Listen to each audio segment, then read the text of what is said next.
अस्सलाम वालेकुम, कैसे हैं सब? ठीक ठाक है, मैं भी ठीक ठाक हूँ। तो चलें जी, आज की वीडियो में बात करते हैं क्लच की कि मैनुअल कार के अंदर जो है क्लच कैसे यूज़ करना है। उसमें आपने बाइटिंग पॉइंट का भी मुझसे पूछा है कि बाइटिंग पॉइंट कैसे ढूंढा जाता है, और गियर जब चेंज किए जाते हैं तो तब भी क्लच को किस तरह और कितना उठाया जाता है, ठीक है। और साथ में जो है मैं आपको गियर चेंज करने का भी बताती हूँ, फर्स्ट और सेकंड से। और दूसरा जो है मैं आपको सारी जो है ना इन्फॉर्मेशन देती हूँ, ताकि जो है आप क्लच उठाने में आपके लिए आसानी हो जाए, ठीक है जी। तो ये फिर से एक रिक्वेस्ट करूँगी कि मेरे चैनल को सब्सक्राइब, लाइक, शेयर और कमेंट ज़रूर कीजिएगा, और जिन्होंने किया उनका बहुत सारा थैंक यू हो गया, ठीक है जी। तो चलें आगे चलते हैं और आपको आगे की इन्फॉर्मेशन बताते हैं। तो चलें जी, यहाँ पे आपको बताते हैं मैनुअल कार के पेडल्स के बारे में, जहाँ पे आपके पास होते हैं ये 3 पेडल्स, ठीक हो गया। और एक होता है आपका गैस का पेडल, ये वाला मिडल वाला जो है आपका ब्रेक का पेडल होता है, और जो लेफ़्ट वाला होता है ये आपके क्लच का पेडल होता है, ठीक हो गया। अब आपको हम बताते हैं कि गैस वाला पेडल जो इधर राइट पे है, ये आप यूज़ करते हैं इसको स्पीड बढ़ाने के लिए, ठीक है। और जब जब आपने कार को स्लो करना है या स्टॉप पे लगाना है, तब जो है आप आ जाते हैं इस मिडल वाले पेडल के ऊपर, ठीक है, जिसको हम ब्रेक का पेडल कहते हैं। और जब आपने गियर चेंज करना है, तब आपने जो है आ जाना है इस लेफ़्ट वाले पेडल के ऊपर, जिसको क्लच का पेडल कहते हैं, ठीक हो गया। तो अब जो है हम आपको थोड़ा सा और डिटेल में बताते हैं कि गैस का पेडल जो है वो आपने जो है अपने राइट फुट के साथ यूज़ करना है, ठीक है, सीधे पाँव के साथ। सो जब जब गैस यूज़ होगी आप इसको राइट फुट के साथ यूज़ करेंगे। फिर जब आपने कभी ब्रेक लगानी है और स्लो डाउन करना है, ब्रेक की पेडल की तरफ आना है, तब भी आपने राइट फुट के साथ आना है, ठीक है। और जब आपने गियर चेंज करना है, तब आपने लेफ़्ट फुट की तरफ आना है। ये लेफ़्ट फुट जो है ये कभी भी जो है इधर ब्रेक की तरफ नहीं आना चाहिए या गैस की तरफ, ये सिर्फ़ और सिर्फ जो है क्लच के लिए यूज़ होता है, ठीक हो गया। तो अब आ जाते हैं हम इधर गियर की तरफ जो है, और ये देखें जी, ये है गियर स्टिक, जहाँ पे आपका गियर 1 2 3 4 5 न्यूट्रल, 5 6 न्यूट्रल और रिवर्स, ठीक है।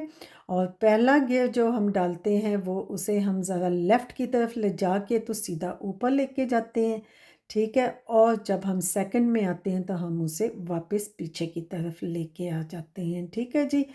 अभी हम बात कर रहे हैं सिर्फ फर्स्ट और सेकंड गियर की, बाकी के केस बाद में बताएंगे आपको, ठीक है।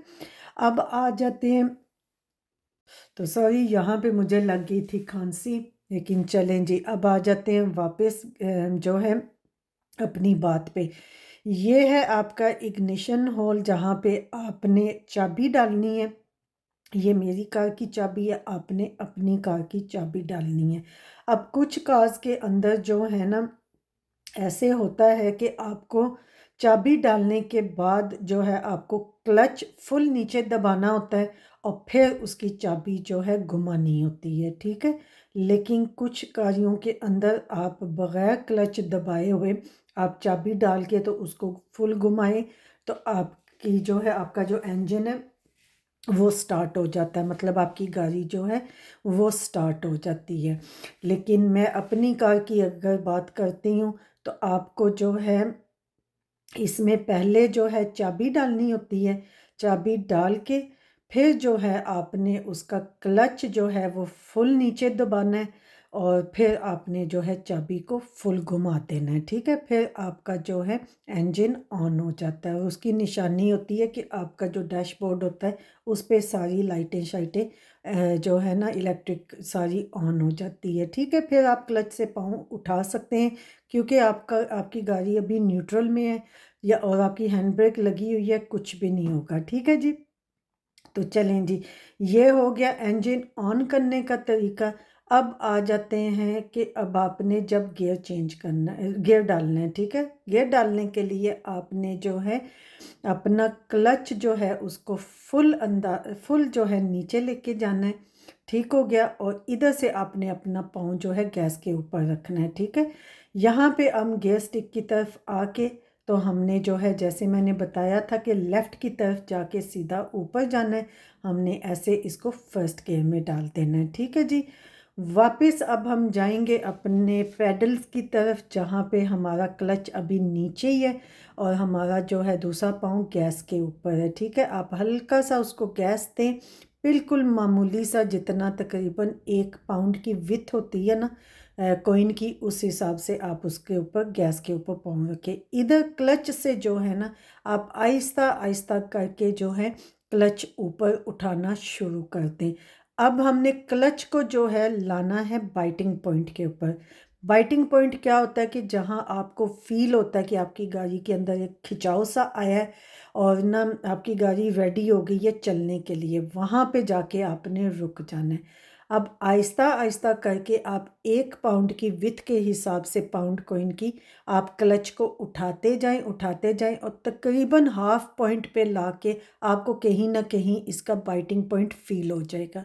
जब आपको वहाँ पे फील हो तो आपने स्टॉप लगा देना है, उसको मज़ीद पीछे और नहीं लेके आना। ठीक हो गया। वो होता है आपका बाइटिंग पॉइंट। आपने पाँव को वहाँ पे रेस्ट पे रखना है और इस तरफ जो आपने गैस सेट किया हुआ है उसको भी आपने जो है रेस्ट पे रखना है, ठीक है। अब आपने जो है पूरी अपनी ऑब्जर्वेशन करनी है। ऑब्जर्वेशन करके आपने सिग्नल ऑन करना है अगर आपको ज़रूरत है सिग्नल की, और फिर जो है आपने अपनी हैंड ब्रेक को उतार देना है, ठीक है। और कुछ जो है मैं आपको इस कार की जो बताती हूँ वो हैंड ब्रेक जो है वो यहाँ साइड पे होती है, जो है स्टीयरिंग के नीचे वाली साइड पे, राइट हैंड साइड पे, जो कि मैं आपको अभी वो भी दिखा देती हूँ ताकि आपको अंदाज़ा हो जाए कि अगर इस मॉडल की कार हो या कुछ नई गाड़ियाँ जो होती हैं उनकी हैंड ब्रेक कहाँ पे होती है। ठीक हो गया। और कुछ की जो होती है वो लेफ़्ट साइड पे आपके बाजू के पास होती है, ठीक है। अब यहाँ पे आप देख सकते हैं कि बाइटिंग पॉइंट को मैंने जो है हिलाया नहीं है और ये देखें हम आ गए हैं ब्रेक की तरफ, हैंड ब्रेक की तरफ। इस कार की जो है वो यहाँ पे इसको बाहर की तरफ खींचेंगे तो हैंड ब्रेक उतर जाएगी और कुछ गाड़ियों की यहाँ पे होती है आपके साइड के ऊपर, ठीक है। जहाँ पे भी है आप हैंड ब्रेक को उतारेंगे, उतारने के बाद आप अपना राइट शीशा चेक करके अब जो है आप हल्का हल्का जो है क्लच को और ऊपर लेके आते रहेंगे। बेयर इन माइंड के याद रखिएगा कि क्लच जो है आपने आहिस्ता आहिस्ता ऊपर लेके आना 1-1 पाउंड के हिसाब से, ठीक है, जो मैंने आपको अभी थोड़ी देर पहले समझाया। और फिर आपने सारा क्लच उस तरह करके छोड़ देना है। दूसरी तरफ जो है आपने हल्का हल्का पाउंड के हिसाब से आपने गैस भी देते जाना है, ठीक है। अब जाके जब आपको फील होगा कि आपकी कार जो है आवाज़ निकाल रही है या आपकी स्पीड 10 से 12 के दरमियान पहुंच गई है, जो कि आपको डैशबोर्ड के ऊपर भी देख के जो उसका स्पीड मीटर है पता चल जाता है, नहीं तो आपको गाड़ी की आवाज़ से भी पता चल जाता है कि अब गाड़ी जो है आपको गियर चेंज करने का बोल रही है, ठीक है। तो यहाँ पे जो डैशबोर्ड है अभी मैं इंजन ऑन करके आपको दिखा देती हूँ कि यहाँ पे आपकी स्पीड जो है ना वो आपको 10 से 12 के दरमियान जब पहुँच जाए तो या यहाँ पे तो वो आपको उसका मतलब ये होता है कि अब आपने सेकंड गियर में जाना है, ठीक हो गया। और फिर उसमें जाने के लिए आपने दोबारा जो है पेडल्स को एक तरीके के साथ यूज़ करना है, जहाँ पे आपने गैस वाला पेडल जो है उसको छोड़ देना है, ठीक है। और जो आपका क्लच वाला पेडल है जो लेफ़्ट साइड पे है उसको फुल नीचे दबा देना है, ठीक है। और आपने इधर गियर स्टिक की तरफ आके तो उसको सेकंड गियर में लेके आना है जैसे मैंने आपको एक्सप्लेन किया था। फिर आपने वहाँ पेडल्स पे जाके तो क्लच को उठाते जाना है और गैस को हल्का हल्का दबाते जाना है। अब इस दफ़ा जो आपने क्लच उठाया वो आपने 1 पाउंड के हिसाब से नहीं उठाना, आपने इसको 2 पाउंड के हिसाब से उठाना है। सो आप 2 1-1 पाउंड के कॉइन्स इकट्ठे करके रखें और उसकी जो विथ है उस हिसाब से आपने उठाना है, क्योंकि जब हम फर्स्ट गियर में उठाते हैं क्लच को तो हम उसको बड़ा आराम से उठाते हैं। उसके बाद जो है ना, ये मैंने आपको थोड़ा सा कॉइन इकट्ठा करके ना, पाउंड मेरे पास नहीं था, ये मैंने इकट्ठे करके आपको थोड़ा सा आइडिया दे दिया, ठीक है। लेकिन सेकंड गियर, थर्ड में, फोर्थ में एंड सो ऑन जो है ना, हमने क्लच को पहले गियर से जल्दी उठाना है, ठीक है। तो पहले वाले गियर में आप 1-1 पाउंड के हिसाब से उठाएं, सेकंड में जो है आप 2-2 पाउंड के हिसाब से क्लच को उठाएं, और दूसरी तरफ जो है आप गैस को हल्का हल्का दबाएं, ठीक है। यहाँ पे हमने जो है आपको एक्सप्लेन किया है कि क्लच को आपने बाइटिंग पॉइंट कैसे ढूंढनी है, ठीक है। और जब आपने गियर चेंज करना है तब आपने जो है किस तरह क्लच को दबा के पहले आपने गैस छोड़ना है, फिर आपने क्लच को दबाना है और आपने अपना गियर चेंज करना है, ठीक है।